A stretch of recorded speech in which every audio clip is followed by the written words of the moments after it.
तकरीबन 600-700 एसी है यूके में। यूके में 600-700 एसी है हमारे पास। 600-700 एसी है हमारे पास। अच्छा, हम टॉप यूके के नहीं 100 आपका तो वेयर हाउस भी होगा।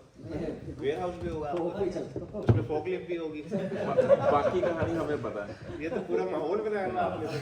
तो पैसे बनते हैं। फ्रंट भी आ जाए भाई जनाब प्लीज, आवाज नहीं आएगी। तो आगे ना आपका आवाज तो आपका तो केस सुनने वाला है। आगे तो आगे हमने पहले यूरोपियन स्टार्ट किया है अभी रिसेंटली। तो हमें ऑर्डर नहीं कितने खास आ रहे हैं, 8-10 ऑर्डर डेली आते हैं, लेकिन वो यूके से ही फुलफिल करता है पूरे। यूके से फुलफिल कर रहे हैं, पोलैंड सारी मार्केटों में, इटली तो उसके लिए कोई स्ट्रेटजी बताएंगे हम? यार इसकी स्ट्रेटजी तो नहीं सबको पता है। पहले तो बच्चा था जब ये हम इसकी स्ट्रेटजी आप वेबिनार 1 देख लें मेरा एक बार। अच्छा वेबिनार 1 देख लें भाई, उसके बाद आइएगा मेरे को बताइएगा, मुझे सच सच बताइएगा क्या हो रहा है, पैसे बन रहे कि नहीं बन रहे। क्योंकि भाई आपके वाले बिजनेस में बहुत मुश्किल है पैसे बनाना, बहुत मुश्किल है। आपके पास पाकिस्तान में कोई ऑफशोर टीम काम कर रही होगी जो मैनेज कर रहे हैं, वहाँ कितने लोग हैं? हमारा ऑफिस है लाहौर में, 6 बंदे काम कर रहे हैं। 6 बंदे। और यहाँ वाले वेयर हाउस में कितने यहाँ लोग पे हैं? 4 बंदे। कितने? 4। अच्छा यहाँ 4 हैं। हम चाइना से मंगवाते हैं यानी आप लीन मोड में काम कर रहे हैं। हाँ जी। आप लीन लग रहे हैं, यानी कि वो बहुत बड़ा आपने नहीं किया हुआ, जो कि अच्छी बात है। तो आपका ओवरऑल मंथली सेल्स वॉल्यूम क्या है रफली? तकरीबन 400,000 to 500,000। हाँ यही है, 4 लाख से 5 लाख पाउंड, राइट? आपको मेरी वजह से वीडियो देखनी चाहिए एक बार, sunnyali.com/webinar1, ये एक बार देख ले आप, तो आपको काफी सारे पॉइंट्स पता लग जाएंगे। उसके बाद आपके लिए मुझसे सवाल करना बहुत इजी हो जाएगा। हमने अभी यूएस में भी लॉन्च किया है, तो हम वहाँ पे अपनी जितनी यूके की प्रोडक्ट्स हैं हम वहाँ भेज देते हैं। एवरी मंथ 30-40 बॉक्सेस हम यूपीएस से भेजते हैं। जी। लेकिन वो $200-300 की सेल आती है, उससे ज़्यादा नहीं। जी। तो नहीं, उससे ज़्यादा आएगी भी नहीं। बंदा चाहिए जो यूएस में करे। मेरा मशवरा माने, मेरे आपके जैसे मेरे पास सैकड़ों लोग हैं जिन्होंने मेरा मशवरा सुन लिया, उसको फॉलो किया, वो आज बड़ी मज़ेदार लाइफ गुजार रहे हैं। 600-700 SKUs में से आपके टॉप के 10 SKUs निकाल लें, 10 SKUs, और 100% अपने आप को FBA मॉडल के ऊपर ट्रांसफर कर लें। FBA पे ही है। वो 10 SKUs लाइकली आपके, मैं आपको प्रेटो लॉ आप कभी गूगल कीजिएगा, वो ये कहता है कि आपके बिजनेस का जो 80% वॉल्यूम है ना, उससे 20% ही प्रोडक्ट दे रही होती है, और आपके जो 80% खर्चे होते हैं ना, खर्चे जो, तो वो आपके सारे बाकी के प्रोडक्ट्स में 80% प्रोडक्ट्स में चला जाता है। तो आपको अपनी टॉप 20% प्रोडक्ट्स आइडेंटिफाई करनी चाहिए और उनके वो फोकस करके उन पे स्टिक हो जाए। बहुत ज्यादा मार्केटों में पता है क्या नुकसान होता है, आपके रिटर्न्स भी तो आ रहे होते हैं ना, तो वो रिटर्न्स टेक्निकली आपका लॉस होता है। एवरीडे एक पायलट आता है। यार मैं भी यही करता था मैं भी दिल को तसल्लियां देता था कि अमेज़न संभाल लेगा सब, लेकिन ऐसा होता नहीं है।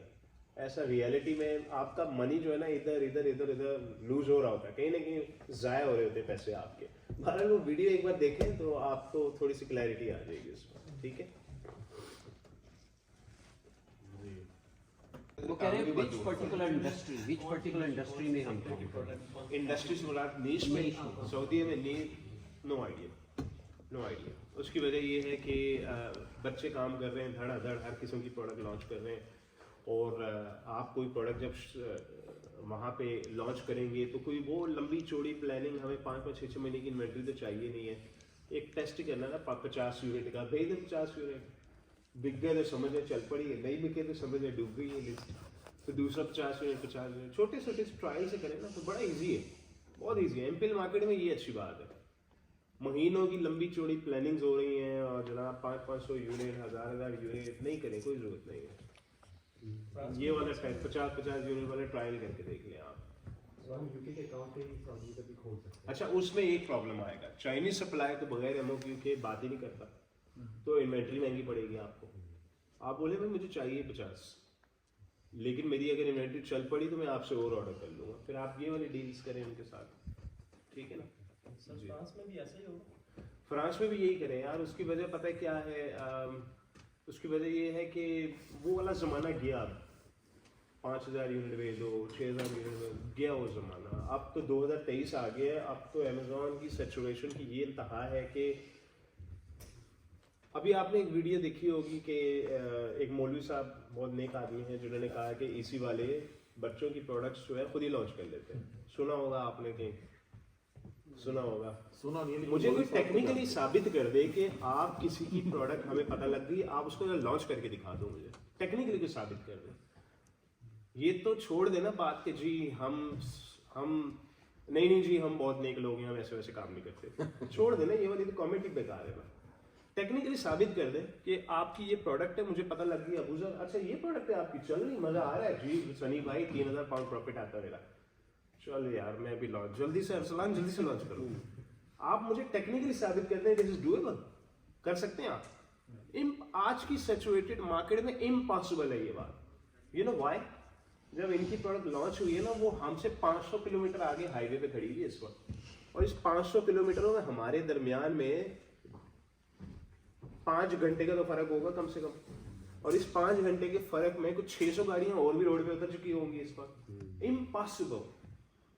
आप उस डाटा को कॉपी करके सोच रहे हैं कि मैं अपनी लॉन्च करूंगा, पहले 500 किलोमीटर पीछे जा रहा हूँ एक बंदे से, और पहले मेरे में और इसमें 5 घंटे का फर्क भी है। अब इस 5 घंटे में मैं उसको कैचअप करने की कोशिश करूँ, आप बताएं टेक्निकली पॉसिबल है क्या? इम्पॉसिबल, कर ही नहीं सकते। तो एक बंदा, आज तो मैं कहता हूँ आज की सैचुरेटेड मार्केट के अंदर, अबू सर आपकी प्रोडक्ट कैसी जा रही होगी कि मजा आ रहा है, पैसे बन रहे हैं, इन सबको बता दे मेरी ये प्रोडक्ट। वैसे बताइए क्या? मैं तो वैसे ही खिलाकर कह रहा हूँ, डंकी की चोट पे बताओ सबको कि भाई ये मेरी प्रोडक्ट जो तुम भी लॉन्च करके देखो। नहीं होने वाली, नहीं होने वाली। आपने अगर यही प्रोडक्ट इनकी वाली कॉपी करके लॉन्च करनी है ना, तो दोबारा इवैल्यूएशन के प्रोसेस से गुजरे और देखें भाई ये हो सकता है या नहीं हो सकता। इम्पॉसिबल है। तो मेरी प्रोडक्ट ना पेटेंट पे फंसी हुई है, अब 4th प्रोडक्ट है, बस वो फ्रांस में? जी फ्रांस में। अब हर बार चौंक पे जो है ना वो मुकर जाता है, वो एंड पे जो है ना कस्टमाइजेशन पे मुकर जाते हैं। नहीं समझा मैं, सॉरी क्या कह रहे हैं? चाइनीज जो सप्लायर है ना सर, जरा ऊंचा आप खड़े होकर बात जी, जी, करें। जी। या ऊंचा बोलो, नहीं, क्योंकि कान मेरे बंद हुए। अपोलॉजीज। चाइनीज सप्लायर है ना, वो मुकर जाते हैं कस्टमाइजेशन के टाइम पे। चौथी प्रोडक्ट वो किस बात से मुकरता है? कस्टमाइजेशन के लिए। अच्छा कस्टमाइज, क्योंकि छोटी इन्वेंट्री है, छोटे से यूनिट्स हैं, हजार इसका ना वो तो कहता है $5000 की मोल्ड पड़ेगी मुझे। ऐसा। अच्छा एक चाइनीज सप्लाई के साथ एक और भी डील होती है आमतौर पे, वो ये होती है कि चाइनीज सप्लायर कहता है अच्छा देखो मेरा तो मिनिमम है कि 5000 यूनिट है, लेकिन आप तो सिर्फ 1000 यूनिट ले रहे हो या 500 ले रहे हो, तो आप उसको कहते हैं देखो जब मैं 5000 यूनिट तक पहुंच जाऊंगा ना तुम्हारे साथ, तब इस मोल्ड के पैसे मुझे मेरी इन्वेंट्री में एडजस्ट कर देना, मैं तुम्हें दे देता हूँ मोल्ड के पैसे, लेकिन ये बाद में एडजस्ट कर देना इसको। ये भी कह सकते हैं आप, समझ रहे हैं जी? कैसे हैं आप लोग? ठीक ठाक है? नुमान वासिफ कैसे हैं आप? ठीक ठाक यार? मेरा प्रॉफिट तो मुझे दे दे। आए जा रहे हैं प्रॉफिट यार, बच्चे अमेज़न अकाउंट्स लगा लगा के अपने प्रॉफिट लिए जा रहे हैं, मुझे कोई दे ही नहीं रहा मेरा हिस्सा। तो मैंने उनको मैसेज किया भाई हिसाब किताब तो करे मेरा। हम कब खुश नसीब होंगे जब आप हमसे भी यही सवाल करेंगे दे दो। हम भी यार मैं तो तंग आ गया हूँ, मैंने $1 मिलियन लगाया था बच्चों के साथ, $1 मिलियन। इतनी मार पड़ी, इतनी मार पड़ी, इतनी मार पड़ी कि मैं क्या बताऊँ आपको। $3 मिलियन मैंने इनक्यूबेटर्स में लगा दिए। तो अब तो भाई मैं मल्टी मिलियन तो रहा ही नहीं हूँ ना, अब तो बहुत बुरे हालात है मेरे भी। मेरी कुछ इन्वेस्टमेंट्स हैं, अल्लाह करे वो स्टार्टअप में हो सकता है मैं बिलियनर बन जाऊँ। अभी तो मेरी पोस्ट पे लोग आके पूछ रहे थे जी ये देखे जी सनी भाई ने एम्प्लॉयज को ईमेल किए, सैलरियाँ डिले हो रही हैं और ये हो रहा है। मैं कह रहा हूँ हाँ हो रही है, तो क्या हुआ भाई? पाकिस्तान के पहले हालात तो देखो जाके, जो नोज डाइव मारी है पाकिस्तान में, तो मैं तो फिर दलेर आदमी हूँ, $3 मिलियन लगा के बैठ गया वहां पे, तो मैं तो फिर दलेर आदमी हूँ ना। तो हो रही है डिले तो क्या हुआ भाई? खड़े रहेंगे, फिर गिरूंगा, फिर खड़ा हो जाऊंगा, तो क्या हुआ? तो anyways that's not an issue. लेकिन बहरहाल अभी तो खैर वो वाले हालात नहीं इन्वेस्ट करने वाले। अभी तो मैं ये कोशिश कर रहा हूँ कि मैं इन्वेस्टमेंट रेज करूँगा, यानी अपनी इक्विटी बेचने का वक्त आ गया अब मेरा, कि मैं अपनी इक्विटी बेचूँ, ईसी की बेचूँ, ईसी की इक्विटी बेचूँ, इनक्यूबेटर की बेचूँ, जो मेरे प्रॉफिटेबल वेंचर है उनको रख लूँ, लॉस वालों को शट डाउन कर दूँ। अभी तो मैं यहाँ पर आया हूँ इस सिचुएशन में इस वक्त जी। तो इसलिए अब मैंने बच्चों से अपने प्रॉफिट शेयर मांगने शुरू भी कर दिए फॉर अर्जेंट बेसिस पे, के बाद लाओ हिसाब किताब करो मेरा। डिस्ट्रीब्यूशन की बात कर रहे थे, सॉरी आप जी जी डिस्ट्रीब्यूशन की बात करते हैं, किसकी डिस्ट्रीब्यूशन की बात करता हूँ, क्या मैं करते हैं सॉरी डिस्ट्रीब्यूशन अच्छा हाँ डिस्ट्रीब्यूशन मैं यूएस में डिस्ट्रीब्यूशन सेटअप करने जा रहा हूँ या तो मैं खुद ही करूँगा या मैं किसी के साथ पार्टनरशिप में कर लूँगा। तो 200 प्लस ब्रांड्स हैं जिनके साथ मैं काम कर रहा हूँ इस वक्त। 200 प्लस ब्रांड्स उनके पास ऑलरेडी मौजूद हैं, काफ़ी वैल्यूएबल ब्रांड्स हैं। तो मेरी कोशिश होगी कि वो उसको मज़ीद बढ़ाएं। तो उनको मज़ीद इन्वेस्टमेंट चाहिए अगर वो उसको 400 ब्रांड्स पे लेके जाना चाहते हैं। तो मैंने कहा ठीक है मैं एक्सप्लोर करता हूँ, ऑप्शंस एक्सप्लोर करता हूँ। अगर लोग आपके साथ इन्वेस्टमेंट करने के लिए तैयार हों तो मैं आप लोगों को कनेक्ट कर दूंगा आपस में, तो वो आपके साथ डायरेक्ट इन्वेस्टमेंट करें। लेकिन उसके बदले में बस आप मुझे एक गारंटी दें, आपने अपना जो मार्जिन रखना है मुझे अपफ्रंट बता दें और मुझे वो पास ऑन करें प्राइस, ताकि मैं अपने बच्चों को दे दूँ।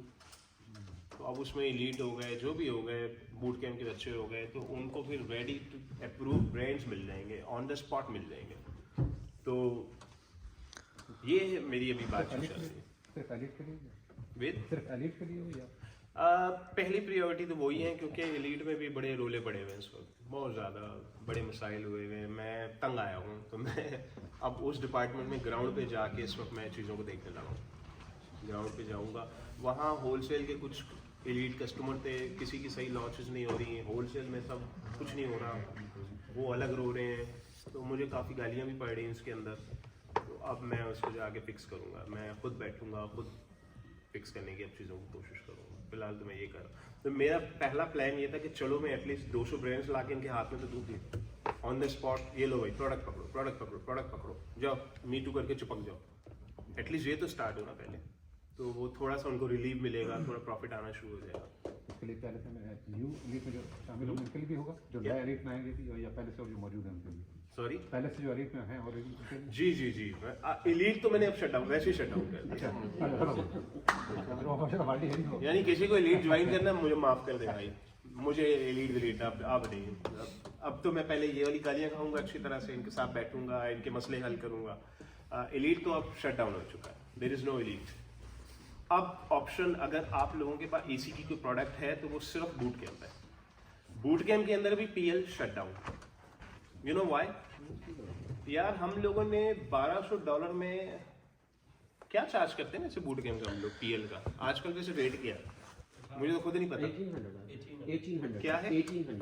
1800 ना?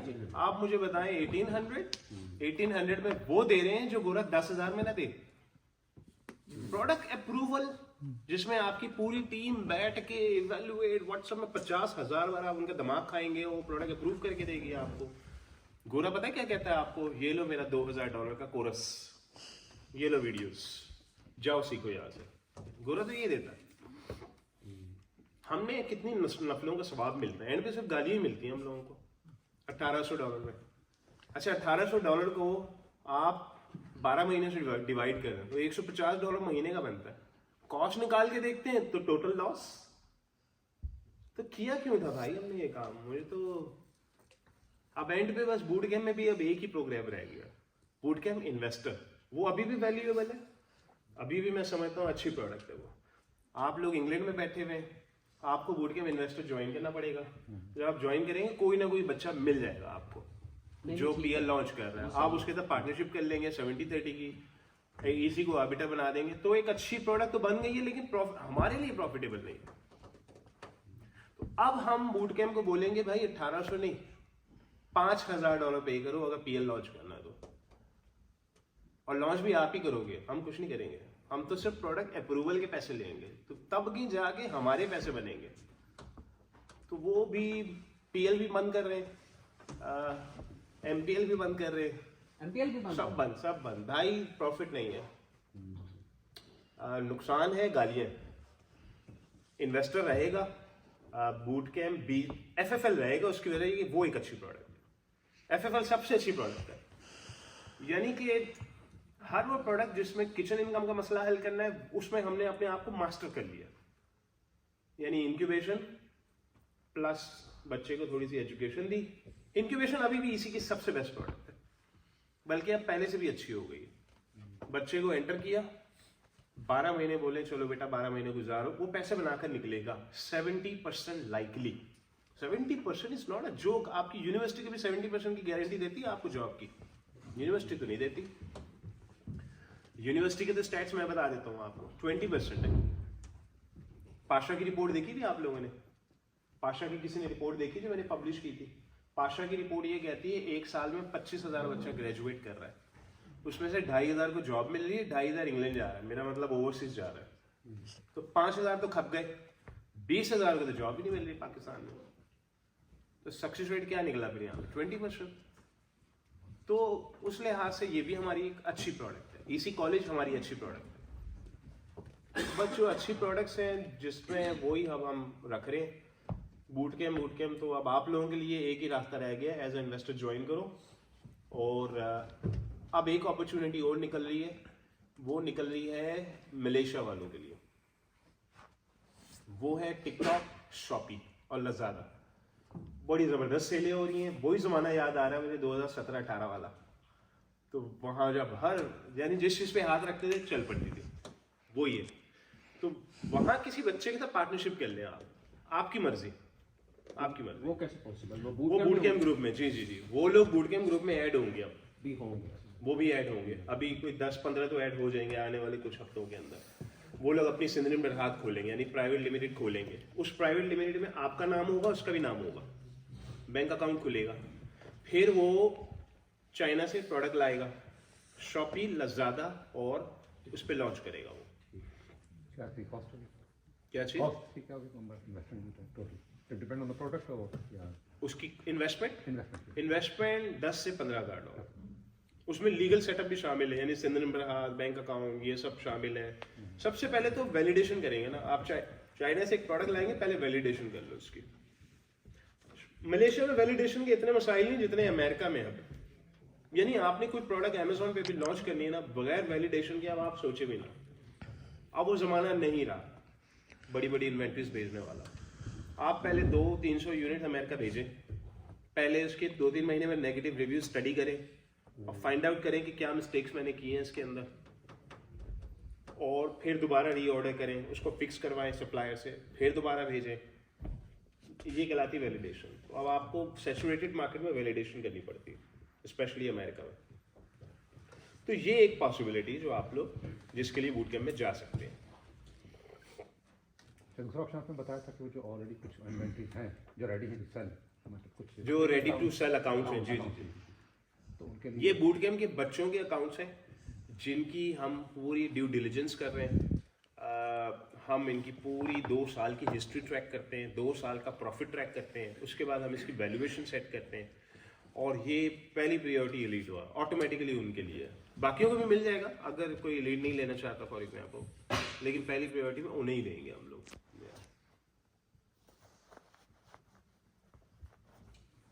नुमान कैसे? टिकटॉक मलेशिया का बात करें, वहाँ पे टिकटॉक की डिमांड ज़्यादा है? वाई मलेशिया में क्या चीज़? ये जो आप टिकटॉक और मलेशिया का बता रहे हैं, नया स्ट्रीम जो निकल रहा है, तो वहाँ पे टिकटॉक की लोगों की एक्सेप्टेबिलिटी ज़्यादा है? Why just Malaysia? Malaysian entity होना क्यों ज़रूरी है उसके लिए? सॉरी असल में मेरा कान बंद हुआ वो हुआ कह है रहे हैं मलेशिया एंटिटी क्यों ज़रूरी है, कि why Malaysia is progressing. Student Malaysian होना ज़रूरी क्यों है उसके लिए? नहीं, मलेशियन होना जरूरी नहीं है, अच्छा। लकीली। तो वो जब आपकी प्राइवेट लिमिटेड है ना, बिल्कुल अमेरिका वाला मॉडल है। नहीं, बट वाई मलेशियन मार्केट? वहाँ पे टिकटॉक की अच्छा, why Malaysian market? Malaysian market booming market है। देखिए सऊदी और मलेशिया, आप दोनों के जाके जीडीपी स्टैट टू स्टैट देख लें, you will be amazed. Growth है, यूं जा रही है मलेशियन मार्केट। पता नहीं, अभी गूगल करके देख लें, शायद इस लास्ट ईयर का शायद डाटा है 7 या 8% की ग्रोथ है इसको, वहाँ पे एनुअल ग्रोथ है। तो मलेशियन मार्केट तो ऊपर की तरफ जा रही है। अच्छा, दूसरा पॉइंट, ई कॉमर्स मार्केट। अभी ई कॉमर्स मार्केट की पेनिट्रेशन मलेशिया में मेरा ख्याल है 7% है शायद इस वक्त, जबकि इंडस्ट्री स्टैंडर्ड 15% है। तो वो उसने ग्रो होना ही होना है। और तीसरी रीजन ये है कि वहां पे बस एक ही रेस है जो बिजनेस करती है सही तरीके से, चाइनीज। मलेज और इंडियन तो सो रहे हैं सारे, तो अब हम लोग जाग जाएंगे उनकी जगह पे। तो वो सोते रहेंगे हम जाग जाएंगे। हमारा मुकाबला बस अब चाइनीज के साथ ही होगा। अमेरिका में आप सोचिए, आपका मुकाबला किसके साथ नहीं है? आपका मुकाबला 100 मुल्कों के साथ है वहां पे। तो मलेशिया में तो मुकाबला ही नहीं, फिर हमारा कुछ भी नहीं है। अच्छा, बच्चे पता है कितना बेच रहे हैं? बच्चे बेच रहे हैं अभी बोला तो चलो एक केस है ना, वो तो एक केस है, वो एक्सेप्शनल केस है जो 2 मिलियन रिंगिट यानी कि $6 लाख बेच रहा है महीने का। लेकिन वो इसलिए बेच रहा है कि उसके भाई की दुकान थी वहां पे, होलसेल की दुकान थी, तो भाई ने दुकान बंद कर दी, सामान रख लिया कि भाई यही ठीक है, ई कॉमर्स ठीक है, तो चलो वो तो समझ आता है। लेकिन वो बच्चे जो बिल्कुल ब्रांड न्यू हैं वो बेच रहे हैं 40,000 50,000 रिंगिट, जो बनता है 10,000 15,000 $, और प्रॉफिट निकाल लें 10% net clean profit, 10% clean profit है आपका, तो $15,000 के ऊपर $1,500, $10,000 के ऊपर $1,000, बिल्कुल एक प्रोडक्ट के ऊपर। तो थोड़ी सी भी अगर राइट एक्सपेंशन की जाए ना, इसकी 2-3 प्रोडक्ट कर दी जाए, नीश स्टोर बिल्ड किया जाए, तो एक्सपेंशन बड़ा आसान है इस वक्त। यानी मलेशियन मार्केट में अपॉर्चुनिटी मुझे ज्यादा नजर आ रही है इस वक्त। लेकिन सऊदीया मेरी फेवरेट मार्केट है, मैं तो आपको कह रहा हूँ सऊदीया जाओ, लेकिन वो लीगल कंपनी सेटअप कॉस्ट ही $15,000 पड़ जानी है आप लोगों को, तो $15,000 से $20,000 की लीगल कॉस्ट आएगी, उसके बाद आप बिजनेस करने के काबिल है वहां पे। मलेशिया में एंट्री बैरियर बड़ा लो है, इतने में तो आप कंपनी प्लस प्रोडक्ट लॉन्च कर रहे हैं ना, तो जिसकी वजह से मैं समझता हूँ कि ये अच्छा काम हो रहा है। तो यहाँ वाले एज अ बीसी इन्वेस्टर ही जाएंगे।